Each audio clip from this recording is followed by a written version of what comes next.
కేటీఆర్ గారికి అదేవిధంగా హరీష్ రావు గారికి ఏదో పిచ్చి కుక్క కలిసినట్టు నాకు అనుమానం వస్తున్నది.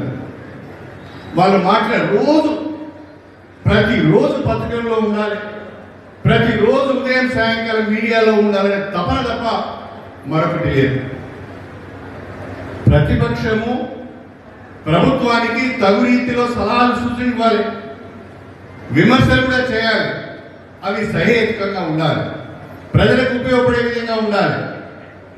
10 సంవత్సరాలు ఈ రాష్ట్రంలో అధికారాన్ని వెలగబెట్టి తెలంగాణ వనరులను కొల్లగొట్టి వేల ఎకరాల భూములను ధరణి అడ్డం పెట్టుకొని దోచుకొని వేల కోట్ల ఆస్తులను కూడబెట్టుకొని ఈరోజు శుద్ధపూస లెక్క మాట్లాడుతున్నారు.